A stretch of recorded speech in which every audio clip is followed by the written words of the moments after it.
जय श्री कृष्ण मित्रों, स्वागत है तमारू मित्तल वॉइस चेनल में। आजना विडियो में आपणे सांभळीशुं चैत्र पूर्णिमा व्रत कथा। हिंदू केलेंडर मुजब पूर्णिमा दर तिथिना महीनाना छेल्ला दिवसे आवे छे।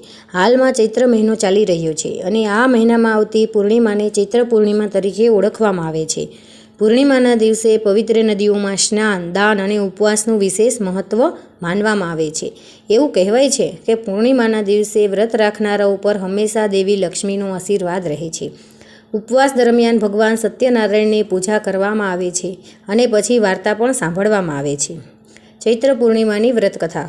काशीपुर शहेरना एक गरीब ब्राह्मणने भिक्षा मांगतो जोईने भगवान विष्णु पोते एक वृद्ध ब्राह्मणना रूपमां ते गरीब ब्राह्मण पासे गया અને કહ્યું, એ બ્રાહ્મણ, ભગવાન શ્રી સત્યનારાયણ ઈચ્છિત પરિણામોના દાતા છે। તમારે ઉપવાસ કરવો જોઈએ અને તેમની પૂજા કરવી જોઈએ। આમ કરવાથી માણસ બધા પ્રકારના દુઃખોમાંથી મુક્ત થઈ જાય છે। આ વ્રતમાં ઉપવાસનું પોતાનું મહત્વ છે, પણ ઉપવાસને ફક્ત ખોરાક ન ખાવા તરીકે સમજવો જોઈએ। ઉપવાસ કરતી વખતે આપણે આપણા હૃદયમાં આ શ્રદ્ધા રાખવી જોઈએ કે આજે ભગવાન સત્યનારાયણ આપણી આજુબાજુમાં હાજર છે, તેથી અંદર અને બહાર પવિત્રતા જાળવવી રાખવી જોઈએ અને શ્રદ્ધા અને ભક્તિથી ભગવાનની પૂજા કરવી જોઈએ અને તેમની શુભ કથા સાંભળવી જોઈએ।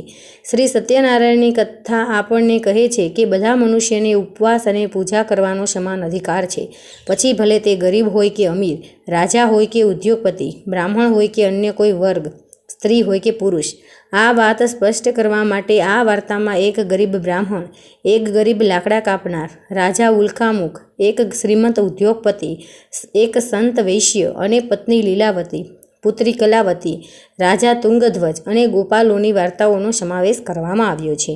આ વાર્તા મુજબ જ્યારે લાકડા કાપનાર ગરીબ બ્રાહ્મણ ઉલ્કમુખ અને ગોવાળોએ સાંભળ્યું કે આ વ્રત સુખ, સૌભાગ્ય અને સંપત્તિ આપશે, ત્યારે તેમણે તરત જ શ્રદ્ધા, ભક્તિ અને પ્રેમથી સત્યવ્રતનું પાલન કરવાનું શરૂ કર્યું અને પરિણામે સુખ આનંદ માણ્યા પછી તેઓએ આગામી લોકમાં મુક્તિ મેળવવાના હકદાર બન્યા। એક સંત વૈશ્યે પણ રાજા ઉલ્કામુખ પાસેથી આ જ વાર્તા સાંભળી હતી, પરંતુ તેમણે શ્રદ્ધા અધૂરી હતી અને ભક્તિના અભાવે તેમણે મનમાં પ્રતિજ્ઞા લીધી કે તેઓ સંતાન પ્રાપ્તિ પર સત્યવ્રત પૂજા કરશે। સમય જતાં તેના ઘરે એક સુંદર છોકરીનો જન્મ થયો। જ્યારે તેમની પત્નીએ તેને ઉપવાસની યાદ અપાવી ત્યારે તેમણે કહ્યું તેઓ તેમની પુત્રીના લગ્ન સમયે આ ઉપવાસ કરશે। જ્યારે સમય આવ્યો ત્યારે છોકરીના લગ્ન થઈ ગયા, પણ તે વૈશ્યએ ઉપવાસ ન કર્યો। તે પોતાના બધા જમાઈઓને ધંધા માટે સાથે લઈ ગયો। ત્યાં રાજા ચંદ્રકેતુ દ્વારા ચોરીનો આરોપસર તેમને જમાઈ સાથે કેદ કરવામાં આવ્યા હતા। તેમને પોતાના ઘરમાં પણ ચોરી થઈ ગઈ। પત્ની લીલાવતી અને પુત્રી કલાવતીને ભીખ માંગવાની ફરજ પડી હતી। એક દિવસ કલાવતીએ કોઈના ઘરે શ્રી સત્યનારાયણની પૂજા થતી જોઈ અને ઘરે આવીને પોતાની માતાને પ્રસાદ આપ્યો। પછી માતાએ બીજા દિવસે ભક્તિભાવથી ઉપવાસ અને પૂજા કરી અને ભગવાન પાસે તેમના પતિ અને જમાઈના ઝડપથી પાછા ફરવાના આશીર્વાદ માંગ્યા। ભગવાન હરિ પ્રસન્ન થયા અને સપનામાં રાજાને કહ્યું કે બંને કેદીઓને મુક્ત કરો ને, કારણ કે તે નિર્દોષ છે। બીજા દિવસે સવારે રાજાએ તેમને સંપત્તિ અને પુષ્કળ પૈસા આપીને વિદાય આપી ઘરે આવ્યા। પછી સત્યવ્રતે જીવનભર પૂર્ણિમા અને સંક્રાંતિ પર સત્યવ્રતનું આયોજન કર્યું। પરિણામે તેમણે સાંસારિક સુખો ભોગવ્યા અને મુક્તિ પામી। એ જ રીતે એકવાર રાજા તુંગધ્વજે ગોપાલોને જંગલમાં ભગવાન શ્રી સત્યનારાયણની પૂજા કરતા જોયા, પરંતુ પોતાના અભિમાનને કારણે રાજા ન તો પૂજા સ્થળે ગયા, ન તો દૂરથી નમન કર્યું, ન તો તેમને ગોપાલો દ્વારા આપવામાં આવેલો પ્રસાદ સ્વીકાર્યો। પરિણામે એ આવ્યું કે રાજાનો પુત્ર સંપત્તિ, અનાજ, ઘોડા, હાથી વગેરે બધું જ નાશ પામ્યું। રાજાને પછી સમજાયું કે આ આફતનું કારણ ભગવાન સત્યદેવ પ્રત્યેનો અનાદર હતો।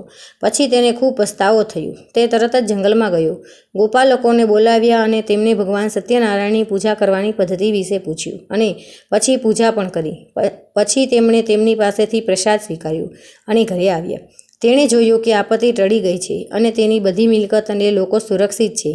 રાજા આનંદથી ભરાઈ ગયો અને તેને પોતાની પાસે જે કંઈ હતું તે ભગવાનને અર્પણ કરી દીધું। તો મિત્રો, તમને આ વિડીયો પસંદ આવ્યો હોય તો આપણી ચેનલ મિત્તલ વોઇસને લાઇક કરો, શેર કરો અને સબસ્ક્રાઈબ કરો।